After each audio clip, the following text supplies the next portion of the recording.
Menurut bahasa etimologi, metode berasal dari bahasa Yunani yaitu meta atau sepanjang, hodos atau jalan. Jadi metode adalah suatu ilmu tentang cara atau langkah-langkah yang ditempuh dalam suatu disiplin tertentu untuk mencapai tujuan tertentu. Metode berarti ilmu cara menyampaikan sesuatu kepada orang lain. Metode juga disebut pengajaran atau penelitian. Menurut istilah terminologi, metode studi Islam adalah ajaran yang memberi uraian, penjelasan, dan penentuan nilai. Metode ini biasa digunakan dalam penyelidikan keilmuan, kelogisan, penelitian ilmiah, serta sistem tentang produser dan teknik riset. Tujuan dari studi Islam adalah untuk mempermudah pemahaman terhadap Islam tidak hanya dalam materi, tetapi metode untuk mempelajarinya. Tujuan lainnya yaitu untuk melihat keislaman dari berbagai sudut pandang.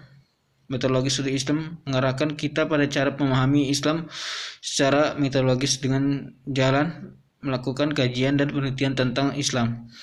Selain itu juga memiliki tujuan yaitu mampu membuat masyarakat hidup bertoleran sebab adanya berbagai pandangan tersebut sehingga tidak akan timbul Islam yang ekstrim atau fanatis atau berlebihan.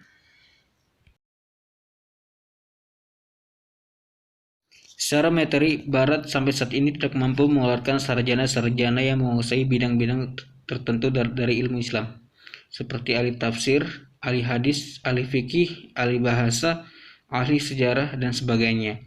Selain itu, karya ilmiah yang dihasilkan oleh orientalis dalam bidang keislaman belum terlihat berarti dibanding dengan karya-karya ditinggalkan oleh ulama. Yang dilakukan oleh Barat atau kaum orientalis pada umumnya ialah mengumpulkan manuskrip, memberikan komentar buku-buku klasik dan menerjemahkan ke bahasa-bahasa Eropa.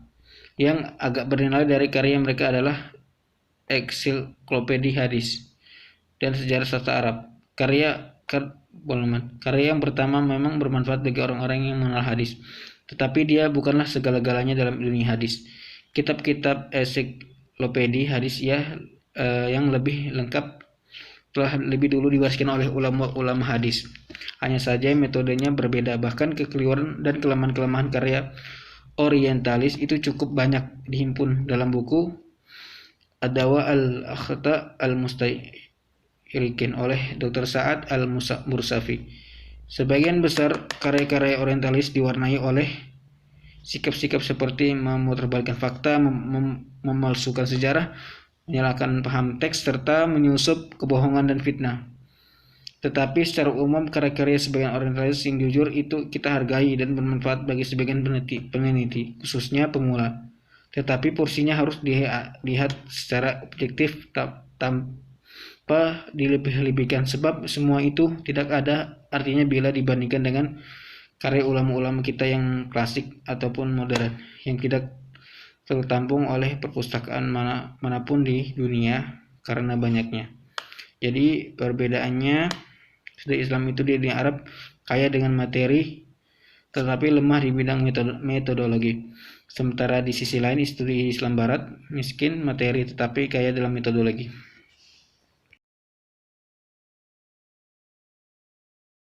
Pendekatan sosiologis adalah ilmu yang mempelajari hidup bersama dalam masyarakat dan menyelidiki ikatan-ikatan antara manusia yang menguasai hidupnya. Sosiologi merupakan mengerti sifat dan maksud hidup bersama, cara yang terbentuk dan tumbuh serta berubahnya perserikatan hidup itu serta pula kepercayaannya, keyakinan yang memberi sifat tersendiri pada cara hidup bersama itu dalam tiap persekutuan hidup manusia.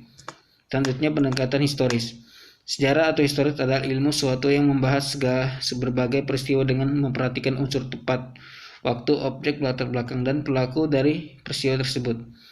Menurut ilmu ini, secara peristiwa dapat dilacak dengan melihat kapan peristiwa itu terjadi, di mana, apa sebabnya, siapa yang terlibat dalam peristiwa tersebut, dan lain sebagainya. Selanjutnya pendekatan antropologis. Pendekatan ini dapat diartikan sebagai salah satu upaya dalam memahami agama dengan cara melihat wujud praktek keagamaan yang tumbuh dan berkembang dalam masyarakat. Melalui pendekatan ini, agama tampak lebih akrab dan lebih dekat dengan masalah-masalah yang dihadapi manusia, berupaya menjelaskan dan memberikan jawabannya. Selanjutnya, pendidikan psikologi. Psikologi atau ilmu jiwa adalah jiwa yang mempelajari seseorang mulai gejala perilaku yang dapat diamatinya. Menurut Zakia Derajat, perilaku seorang tampak lahiriah terjadi karena dipengaruhi oleh keyakinan yang dianutnya. Ilmu jiwa agama sebagaimana yang dikemukakan Zakia Derajat tidak akan mempersoalkan benar tidaknya suatu agama yang dianut seseorang, melainkan yang diperhatikan adalah bagaimana keyakinan agama tersebut terlihat pengaruhnya dalam perilaku penganutnya.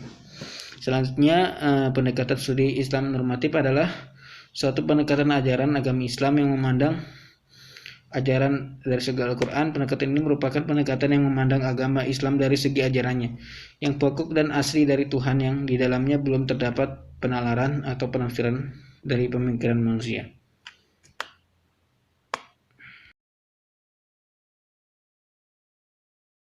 Studi Al-Quran ialah ilmu yang membahas masalah-masalah yang berhubungan dengan Al-Quran dari segi asbabun nuzul, pengumpulan dan penertiban Quran.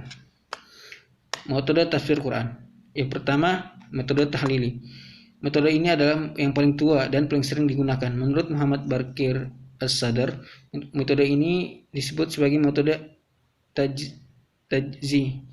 Adalah metode yang mufasirnya berusaha menjelaskan kandungan ayat-ayat Al-Quran dari berbagai seginya, yang memperhatikan runtutan ayat Al-Quran sebagaimana tercantum dalam Al-Quran. Selanjutnya, metode ijmali.